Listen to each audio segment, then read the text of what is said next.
What's up, everyone? Back for another vlog, and in today's vlog I will be showing you the Shelfie beers that I'll be reviewing for the month of March 2020. Now, if you are newly subscribed to the channel, late last year I decided to review more accessible beers that I call Shelfie beers.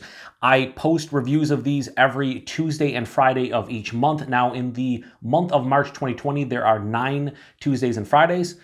We have 10 beers in front of us because we're going to double up on a special occasion. So yeah, I've been doing this now for, I think this is either the 5th or 6th month, and it's been a lot of fun. The feedback has been great. I noticed late last year that I was reviewing a lot of brewery-only beers and harder to get beers, and I wanted to kind of go back to my roots with some of the breweries that I, cut my teeth with, so to speak. And yeah, there are a lot of beers from bigger breweries here, bigger craft breweries that most of you can get your hands on, and that's kind of the whole theme behind this. You can call it a series or whatever. I want to review more beers that are accessible to people who view my channel and follow the channel. So that's kind of the thought process behind this. And like I said, it's been a lot of fun. And yeah, here we are. So like I said, 9 Tuesdays and Fridays in March, 10 beers. We're going to double up on a day. So let's get into what beers I'm reviewing. Now, these are in order. You're left to right in order. I'm going to post them starting on Tuesday, Friday, so on to the end. So the first beer that I'm reviewing is from Oskar Blues, and it's their Death by King Cake. Now, I don't know if they are turning their Death by Coconut beer kind of into a series, and Death by whatever ingredients they're going for. I think they do a Death by Chocolate. I could be wrong. Maybe not. If not, they should. So when I saw this one, I was like, you know what? I actually saw this a couple of weeks ago, and I was just like, that would make for a great Shelfie beer review in March. So I grabbed it, and I don't know much about King Cake other than it is a Mardi Gras traditional kind of cake.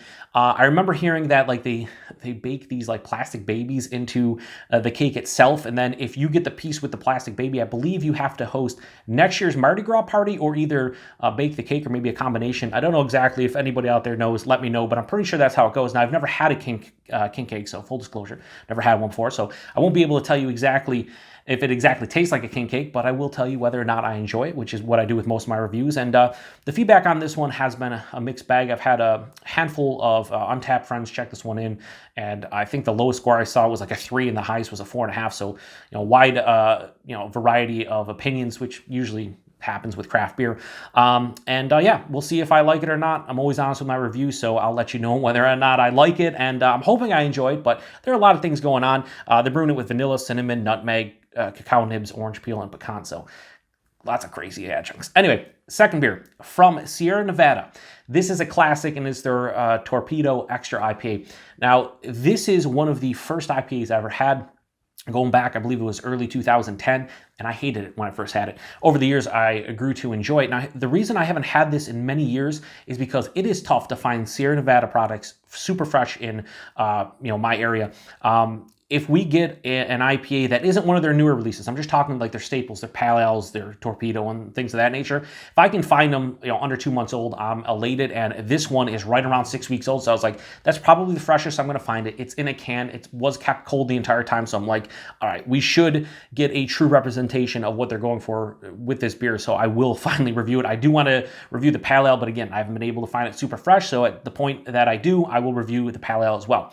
Next, from Left Hand, I've been doing a lot of their nitro beers, a lot of their non-nitroed milk stouts. This one is their Galactic Cowboy Nitro, and it's an imperial stout. Now, I like their Wake Up Dead stout. I've had that both nitroed and non-nitroed, a really good imperial stout. So I don't know much about this one other than I think it's just a regular imperial stout. There's no adjuncts, nothing crazy going on here. It's an imperial stout that's nitroed, and it sounds quite delicious to me, so I can't wait to get in that one. Seems like I do a Left Hand beer every month, and that's because they're releasing a lot of new beers, so I saw this one and I grabbed it. Next, I'm really excited for this one. I've seen a lot of reviews. I've seen a lot of different people talk about this one. From Bell's, it's their Lighthearted Ale. So this is their low-calorie, basically session version of Two Hearted, and yeah, I figured I'd grab it and give it a go because, yeah, I'm quite excited. Now, Two Hearted is one of those beers. It's a classic.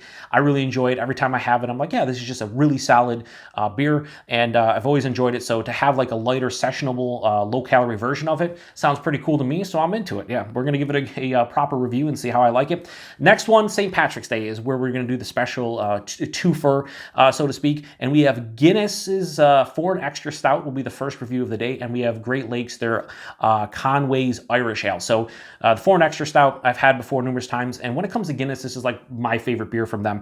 I like their draft. It's good. They're, the regular nitro Guinness, but the Foreign Extra Stout to me just has richer flavors. It's delicious, and it's relatively cheap. I think it was like on sale for $6.99 a 4-pack. It's like, yeah, that's a fucking good price. So had to grab this one, give it a proper review on St. Patrick's Day. And then when it comes to Great Lakes, I really like their Conway's Irish Red. I don't review really any Irish Reds on the channel, so I was like, let's give this one a go. It's been a couple years since I've had it, but I always enjoy it. So we're gonna get the twofer on St. Patrick's Day. Next, from Harpoon, their Dragon Weiss. Now this is what they're calling a Dragon Fruit and Hibiscus Berliner Weiss. Sounds good to me. I don't review a lot of Harpoon either, but when I see a new release from them that's relatively fresh, I give it a go. And there's not a lot of bigger craft breweries brewing with fruits such as dragon fruit. I mean, it's just a fruit that doesn't get used in a lot of beer. So I was like, yeah, that sounds interesting. Should be refreshing. The weather's starting to warm up a little bit, so you know what? Maybe that'll hit the spot. We'll see.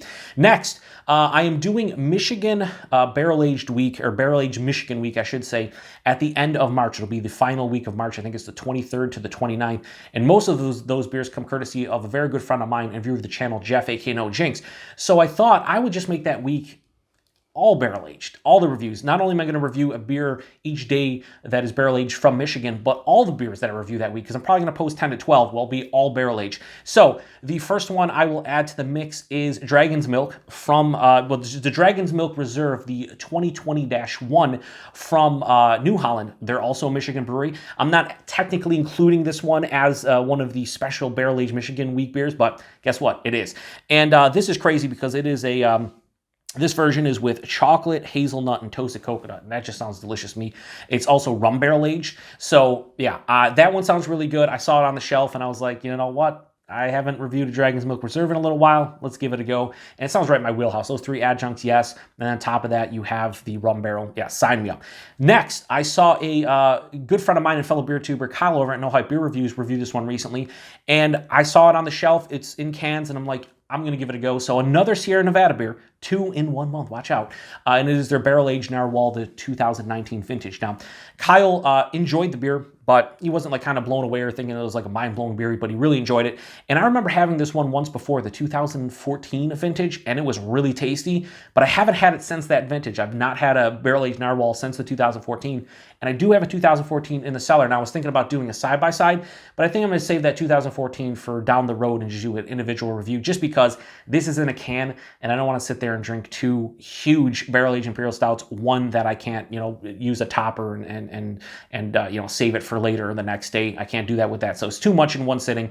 So what I'm going to do is just drink that one by itself, but this one will be a part of the Shelfie beers this month, and also technically a part of Barrel Aged Week, or Barrel Aged Michigan Week. So pretty cool. Last but not least is a beer I've wanted to try for a while, and I've heard mixed bags about this one, just going back probably about 6 or 7 years, maybe even longer than that. And it is from Boulevard, and it's their chocolate ale, the 2020 vintage. I remember people, not really digging this one. I want to say it was back in like 2012, 13, 14-ish. I want to say they retired this beer at some point too. If anybody out there knows, correct me, because I don't remember, but I haven't seen this one since Boulevard has, shown up here in the Western New York area over the last couple of years. But I remember people not really digging this one. A lot of people talking like too much extract and stuff like that. And I was just like, you know what? I'm going to give it a go. The 2020 vintage, let's see how it is. We'll see. Boulevard stuff is hit or miss for me. When they hit, they really hit. When they miss, they miss. But I've been enjoying this stuff more and more since I've started getting distro here in the Western New York area. So saw the chocolate ale and I was like, you know what? Time to give it a go. Heard a lot of things like I said about it, so we'll see what I think. So those are the 10 beers that I'll be reviewing as part of the Shelfie beer series this month.